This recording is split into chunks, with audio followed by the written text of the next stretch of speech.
Nusantara. Kita ini bukan Islam Arab. Bukan Islam Arab. Kita punya tipologi sendiri. Bukan Islam. Bukan Islamisasi, itu Arabisasi itu sebenarnya mereka ini. Tidak percaya diri. Kehilangan kepercayaan diri sehingga jadi orang Islam harus pakainya seperti Arab. Segala seperti Arab, jenggotnya apa? Kalau orang Arab jenggotnya lebat. Kalau kita ini kadang lihat anak berjenggot itu seperti kesebelasan sepak bola. Seperti sebelah helai.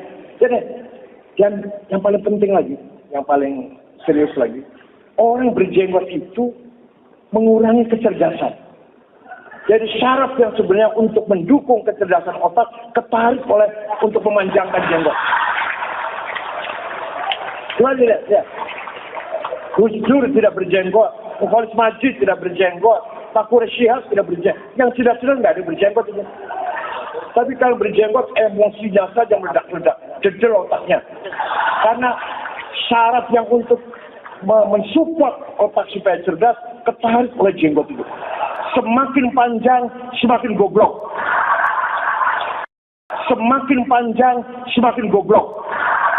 Ini salah ini. Karena orang-orang liberal sekarang dan orang-orang sekuler yang menunggangi nama keislaman, gelar-gelar S2, S3, kiai, haji, ini ditunggangi semua ini untuk menipu masyarakat.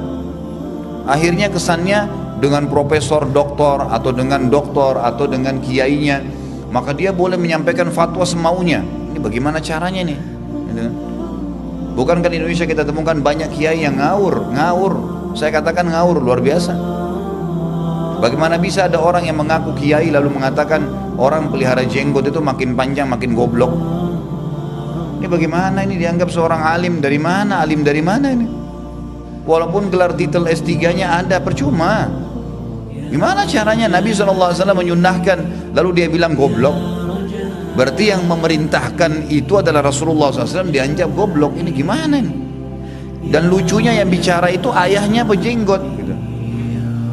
Dianya pada saat masih sekolah di Mekah itu berjenggot gitu kan.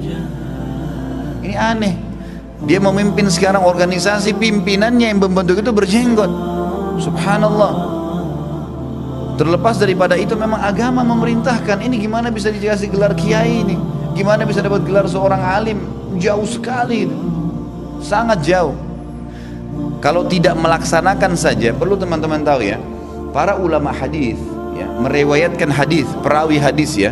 Misal si A meriwayatkan dari si B dari si C dari sahabat Nabi dari Nabi SAW. Ini si A, B, C ini, itu biografinya lengkap di kalangan ulama. Nggak ada perawi hadis nggak ditahu biografinya. Siapa namanya, lahir di mana, bagaimana dia menuntut ilmu, sejarah hidupnya dari kecil, ada semua. Siapa guru-gurunya, pada saat dia pun mengajar, siapa murid-muridnya, dan bagaimana pendapat ulama tentang dia yang semasa sama dia dikasih. Baru dia dapat predikat alim tuh. Ada pengakuan, ditahu siapa gurunya, siapa muridnya. Dan kalau ada perawi hadis ya, orang yang sudah dianggap ilmu hadisnya sudah bagus, bisa menyampaikan tentang Nabi SAW, pernah makan berdiri saja, makruh hukumnya ya. Pernah minum berdiri makruh, itu hadisnya sudah dipertanyakan tuh, makruh loh ini hukumnya. Tapi sudah dipertanyakan, kenapa dia berani melanggar sunnah Nabi yang dia tahu itu makruh, padahal dia boleh duduk kan itu. Bayangin sampai begitu. Bahkan ada sebagian ulama yang menilai kalau hadisnya sahih bisa jadi hasan, turun, hanya gara-gara dia makan berdiri. Bayangin ya, tercoreng sedikit muru'ah namanya, kehormatan agamanya sudah turun tuh kualitasnya. Jadi kalau yang betul-betul yang hadisnya sahih itu karena sanadnya si A, B, C dikasih julukan apa? Thiqatun, terpercaya, nggak pernah dusta seumur hidup. Thiqah itu namanya, thiqah itu terpercaya. Dari kecil sampai dia menjadi ulama sampai mati nggak pernah dusta seumur hidupnya.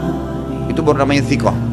Thabtun, dikatakan thabt itu betul-betul menguasai apa yang dia sampaikan dari Nabi SAW per letter sama, hafalannya nggak pernah meleset, hafid, menghafal dengan sangat kuat, harus berkumpul padanya itu. itu baru dianggap seorang alim tuh. Ini subhanallah, baca Quran aja belum tentu benar, orang baca hadis aja asal ngomong saja. Bukan cuma itu, ngolok-ngolok hadis, la ilaha illallah. Ini bagaimana ini? Inilah yang membuat umat Islam di Indonesia ini jadi tambah terpuruk. Kalau orang seperti ini memimpin, bagaimana? Muncul lagi istilah ada Islam Nusantara. Ini orang-orang yang pelihara jenggot, orang-orang yang terapkan pakaian-pakaian seperti pakaian Muslim, pakaian negara Arab, itu Islam, itu Arabisasi. Dia bilang Arabisasi, itu bukan Islamisasi, bukan mengislamkan orang tapi mengarabkan orang. Subhanallah, bagaimana bisa? Nabi kamu orang apa memang? Orang Arab memang, kan itu. Allah sudah takdirin begitu. Jadi kalau kita mencontohi pakaian yang ada sekarang dan merupakan simbol Islam, tidak ada sesuatu yang jadi masalah situ. Apa masalahnya?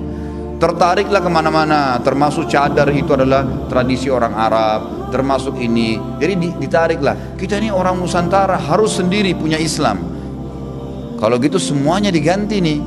Kalimat la ilaha illallahnya, azannya nanti diganti bahasa Melayu, semua nih. Al-Quran diganti bahasa Melayu. Jadi nggak usah ngaji pakai alif lam mim dzalikal kitab, jangan, pakai bahasa Indonesia aja. Jadi itu sudah terjadi di Turki dulu, di tangan Kemal Atatürk. Ini mau ditarik ke Indonesia nih. Dia mengubah azan jadi bahasa Turki, dia mengubah semua dari bahasa Turki, semua berubah nih total. Orang jauh dari Islam. Ini subhanallah, dari mana bisa dapat gelar ahli orang begini nih? Ini nggak boleh, harus diingatin dan tidak boleh dengar fatwanya. Tidak boleh. Ini bukan alim, nggak layak, nggak bisa gitu.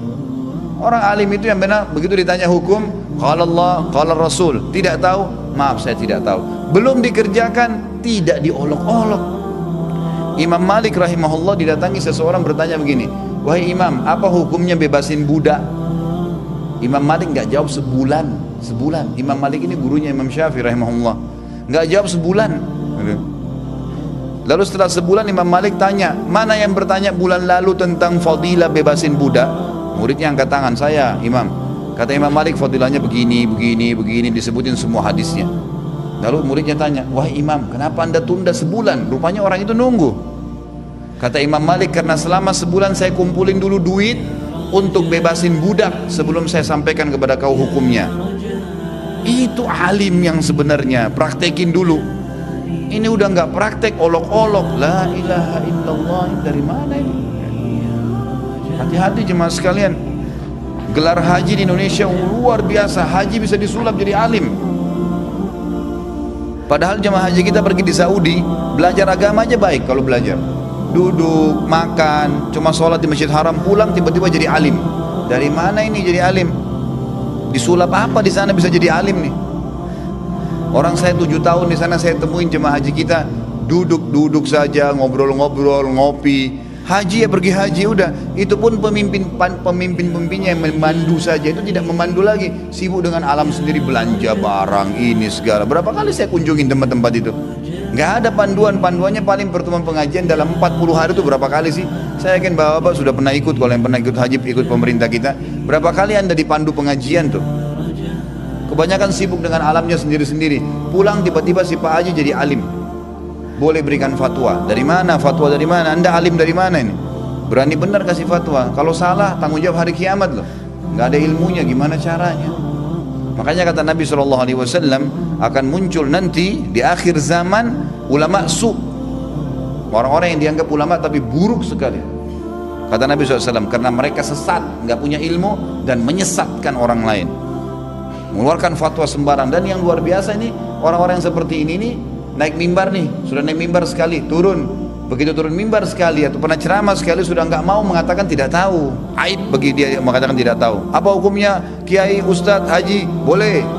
Tapi orang sana bilang nggak boleh. Ah, itu sesat. Dia yang benar. Subhanallah. Nggak ada dalilnya. Dan ini sudah sering terjadi ya.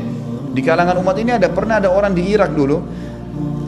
Dia memberikan fatwa luar biasa di masjid jami'nya Kufah di zaman Imam Muhammad dan Imam Yahya bin Ma'in. Fatwa ini hukumnya ini hukumnya ini gitu. Dan saya mendengarkan hadis dari fulan. Saya mendengar, saya muridnya Ahmad bin Hanbal. Ahmad bin Hanbal itu ulama besar, ulama hadis. Muridnya Imam Syafi'i, ulama hadis. Salah satu dari 9 ulama hadis, referensi hadis gitu kan. Dari Bukhari, Muslim, Abu Dawud, Tirmidzi, Ibnu Majah, Nasai, ya, kemudian ada Darimi, ada Muwatta Imam Malik, dan ada Ahmad bin Hanbal. Ini rujukan hadis memang. Dalam ilmu hadis ditahu gitu kan.